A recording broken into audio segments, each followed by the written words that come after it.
Hello everyone, this is Adarsh. कैसे हो आप सभी? Hope you all are well and doing great. दोस्तों, आज की इस वाली वीडियो में हम बात करने वाले हैं एक सुपर इफेक्टिव 30 डे स्ट्रेटजी के बारे में, जिसे फॉलो करके आप अपने क्लास 12 सीबीएसई फिजिक्स को 80-85 स्कोर के लेवल तक ले जा सकते हो। अगर आप अभी तक कंफ्यूज हो कैसे पढ़े, कहाँ से पढ़े एंड सबसे पहले कौन सा चैप्टर करना चाहिए, थ्योरी पढ़े कि न्यूमेरिकल पढ़े, तो डोंट वरी, ये वीडियो आपको कंप्लीट गाइड वीडियो रहेगी। मैं ऐसा कुछ भी कमेंटमेंट नहीं कर रहा हूँ कि आपकी 90 परसेंटाइल आ रही होगी या फिर 99 परसेंटेज आपकी बन रही होगी। लेकिन हाँ, अगर आप सही तरीके से फॉलो करते हो तो 70 से 85 के आसपास आपकी परसेंटेज आराम से बन रही होगी। सबसे पहले तो यार इस वीडियो को हमने 3 पार्ट में बाँटा हुआ है, फेज़ 1, फेज़ 2 एंड फेज़ 3।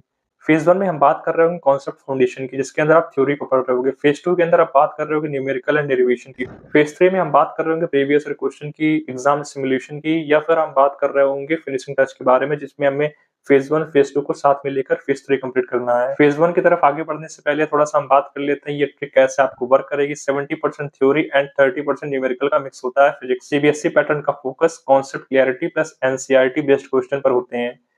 इस प्लान में हम एनसीईआरटी, पीवाईक्यू, सैंपल पेपर्स और चैप्टर वेटेज को कंबाइन करेंगे। सो दोस्तों, सबसे पहले हम फेज 1 की बात करते हैं। फेज 1 में टोटल आपको 8 चैप्टर पढ़ने हैं। 8 के अलावा आप कोई और चैप्टर मत पढ़ो। ये हाई वेटेज वाले चैप्टर्स हैं, जैसे कि electrostatics, current electricity, magnetism and moving charge, EMI and AC, ray optics, wave optics, dual nature of matters, atoms and nuclei. अब आपको इसकी पढ़ाई किस तरीके से करनी है? स्टार्टिंग के फेज 1 में आपको 3 घंटे देने हैं, जिसमें 2 घंटे आप लाइन बाय लाइन आपको थ्योरी पढ़नी है इन 8 चैप्टर्स के। क्योंकि यार थ्योरी का 70% वेटेज होता है। वो 1 घंटे आपको न्यूमेरिकल्स को देने हैं, डेरिवेशंस को देने हैं, वो वाले न्यूमेरिकल्स को देने हैं जो एग्जाम्पलर्स में होंगे या फिर जो आपकी एनसीईआरटी की बुक्स में है। उन बॉक्सेस को आपको ध्यान से पढ़ना है, जो ब्लू बॉक्सेस होते हैं। उनके कई बार एमसीक्यूज बन के आपके एग्जामिनेशन में आ जाते हैं, तो वो सारी चीजों को आपको एक शॉर्ट नोट साथ-साथ बनाते चलना है, एक फॉर्मूला नोट्स बनाते चलना है। सपोज करो आज आप इलेक्ट्रोस्टैटिक पढ़ रहे हो, लेकिन परसों आप डुअल नेचर रिवाइज कर रहे हो, या फिर आप रे ऑप्टिक्स पे हो, तो पुरानी चीजों को भी आपको साथ-साथ रिवीजन करते चलना है। फेज 1 का सीधा-सीधा कंक्लूजन ये है कि जितना हो सके आपको एनसीईआरटी से अंडरलाइन करने हैं, इंपॉर्टेंट पॉइंट्स उनको रखने हैं, क्योंकि यार सीबीएसई की 60 टू 70% सेम कॉपी पेस्ट होता है एनसीईआरटी की बुक में से। एग्जाम्पलर्स के कई सारे क्वेश्चंस होंगे जो आपको लगेगा कि काश मैंने ये कर लिया होता, क्योंकि कई बार नंबर्स के बस चेंजेस होते हैं। अब हम बात करते हैं फेज 2 को, जिसको फिर से हम डिवाइड करते हैं 2 पार्ट में, न्यूमेरिकल पार्ट और दूसरा हमारा हो रहा होगा डेरिवेशन प्लस 3 मार्क क्वेश्चंस। देखो, डेरिवेशन की प्रॉपर एक डायरी बना लो, मैक्सवेल इक्वेशन एप्लीकेशंस करने के लिए, transformer principle, young double slit, photographic effect graph, radio activity formula, जिसे हम डीके लॉ भी बोलते हैं। ये सारी चीजों के लिए प्रॉपर डायरी बना लो, जिसमें डेली का डेली रिवीजन करते जाओ सारे डेरिवेशंस का, क्योंकि डेरिवेशंस बहुत बेसिक चीजें हैं। आपको स्टेटमेंट लिखना है,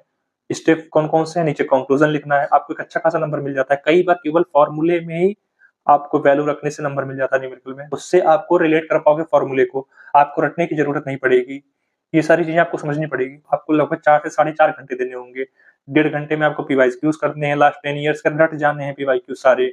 1 घंटे में सैंपल पेपर्स के न्यूमेरिकल करने हैं, रिबोर्ड हुआ होगा उसके क्वेश्चंस करो आप।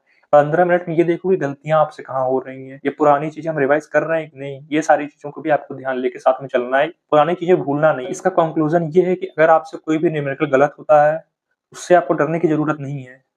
उसी तरीके के नंबर चेंज करके उसी टाइप के और भी क्वेश्चंस होंगे, उनको बार-बार रिपीट करो। जहाँ आपसे गलतियाँ हो रही हैं, अगर उस क्वेश्चन को आप बार-बार करोगे तो वो भी चांसेस कम हो जाएँगे, ना के बराबर।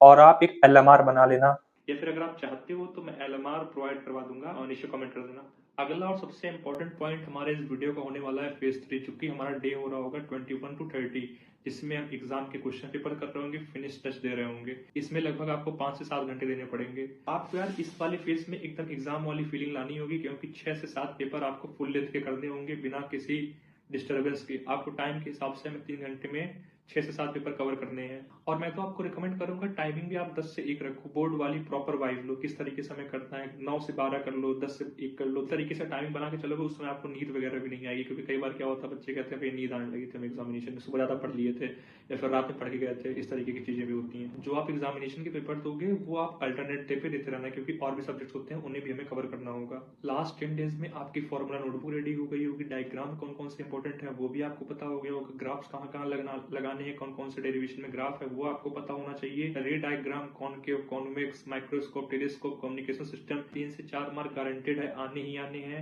वेव ऑप्टिक्स का भी थ्योरी पढ़ लेना। तो दोस्तों, ये है 30 डे का प्लान, जो कि डिजाइंड है प्रैक्टिस, रिवीजन और एग्जाम सिमुलेशन को बैलेंस्ड का सबका मिक्स करते हुए।